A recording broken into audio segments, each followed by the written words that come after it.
পৃথিবীতে সবচেয়ে ভারী বস্তু কি? পাহাড়, পাথর?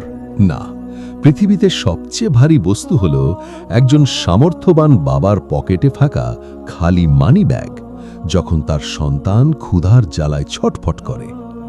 আজকের গল্পটি এমন এক বাবার, যার সততা তাকে খাদের কিনারায় নিয়ে গিয়েছিল, কিন্তু তার আল্লাহ ভীতি তাকে এমন এক উচ্চতায় বসালো যা পুরো শহরবাসীকে অবাক করে দিয়েছিল। আপনি যদি জীবনের কঠিন পরীক্ষায় ধৈর্য হারিয়ে ফেলছেন, তবে এই 15 মিনিটের সফর আপনার জীবন সম্পর্কে ধারণা বদলে দেবে। চলুন শুরু করা যাক। ভাঙা কুড়ে ঘরের রাজপুত্র। শহরের এক কোণে ছোট একটা ভাড়া বাসায় থাকে ইউসুফ। একসময় তার সব ছিল, কিন্তু ব্যবসায়িক পার্টনারের প্রতারণায় আজ সে পথের ফকির। তার ছোট্ট মেয়েটার গত 3 দিন ধরে জ্বর, কিন্তু ঘরে ওষুধ কেনার মতো টাকা নেই।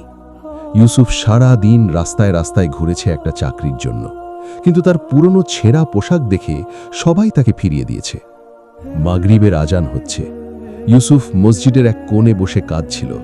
তার মনে হচ্ছিল আজ বুঝি তার জীবনের শেষ দিন। ঠিক তখনই সে দেখল মসজিদের অজুখানার পাশে একটি ছোট্ট কালো রঙের পার্স পড়ে আছে। কাঁপা কাঁপা হাতে সে পার্সটি খুলল। ভেতরে ডলারে ঠাসা অনেক টাকা, একটি গোল্ডেন ক্রেডিট কার্ড এবং একটি দামি হীরের আংটি। ইউসুফের চোখের সামনে তখন তার মেয়ের অসুস্থ মুখটা ভেসে উঠল। সে ভাবল, এই আংটিটা বিক্রি করলে তো আমার সারা জীবনের অভাব মিটে যাবে। আল্লাহ কি তবে আমার দোয়া কবুল করে এটিই পাঠিয়েছেন? কিন্তু পরক্ষণেই তার বিবেক ধ্বংসন করল। সে ভাবল, হারাম দিয়ে কেনা ওষুধ কি আমার মেয়ের রোগ সারাতে পারবে?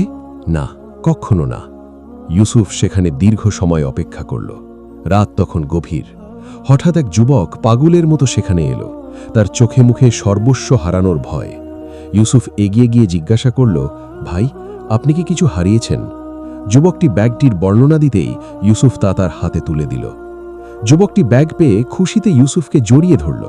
সেই ছিল শহরের এক মস্ত বড় আইটি কোম্পানির মালিকের ছেলে। সে ইউসুফকে 1 লক্ষ টাকা পুরস্কার দিতে চাইল, কিন্তু ইউসুফ মাথা নিচু করে বলল, ভাই, আমি পুরস্কারের জন্য এটি দিইনি, আমি আমার রবের ভয়ে দিয়েছি। আপনি শুধু আমার জন্য দোয়া করবেন। এই বলে ইউসুফ দ্রুত সেখান থেকে চলে গেল, পাছে তার মন আবার টাকার লোভে পড়ে না যায়।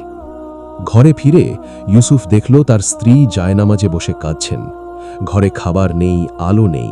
ইউসুফ তার স্ত্রীকে সব খুলে বলল।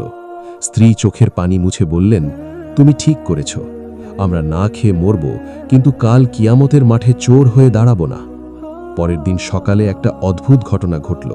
তাদের দরজায় কড়া নাড়ল একদল লোক। তারা ইউসুফকে বলল, আপনি কি ইউসুফ সাহেব? আপনাকে আমাদের স্যার ডেকেছেন। ইউসুফ ভয় পেয়ে গেল।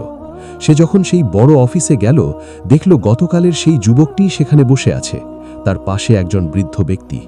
বৃদ্ধটি বললেন, ইউসুফ, আমার ছেলে কাল রাতে তোমার কথা বলেছে, কিন্তু তুমি জানো না তুমি কার ব্যাগ ফিরিয়ে দিয়েছ? এই ব্যাগটি আমার ছিল না, এটি ছিল আমাদের কোম্পানির এতিম ফান্ডের টাকা। তুমি যদি এটি আজ না দিতে, তবে হাজারো এতিম শিশুর খাবার বন্ধ হয়ে যেত। বৃদ্ধটি আরও বললেন, আমি আমার কোম্পানির একজন সৎ সাপ্লাই চেইন ম্যানেজার খুঁজছিলাম। আমি অনেক শিক্ষিত লোক পেয়েছি, কিন্তু তোমার মতো সৎ কাউকে পাইনি। আজ থেকে এই পদের দায়িত্ব তোমার। ইউসুফ তার কানকে বিশ্বাস করতে পারছিল না। তার বেতন নির্ধারণ করা হলো আগের চাকরির 3 গুণ। শুধু তাই নয়, কোম্পানির গাড়ি তাকে তার বাড়িতে পৌঁছে দিল। যখন সে নতুন কাপড় আর ফলমূল নিয়ে বাড়িতে ঢুকল, তার মেয়ের জ্বর যেন অর্ধেক এমনিতেই সেরে গেল। গল্পের শেষ দৃশ্যে দেখা যায়, ইউসুফ এখন সেই কোম্পানির বড় অংশীদার। সে প্রতি বছর তার আয়ের একটা বড় অংশ সেই মসজিদে দান করে, যেখানে সে ব্যাগটি পেয়েছিল।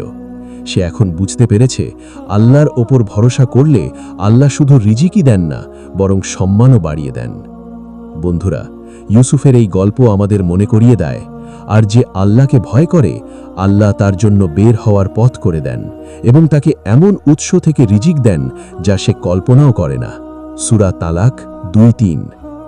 আপনার অভাব হয়তো সাময়িক, কিন্তু আপনার চরিত্র ও ঈমান চিরস্থায়ী। কখনো হতাশ হবেন না, আল্লাহর উপর ভরসা রাখুন।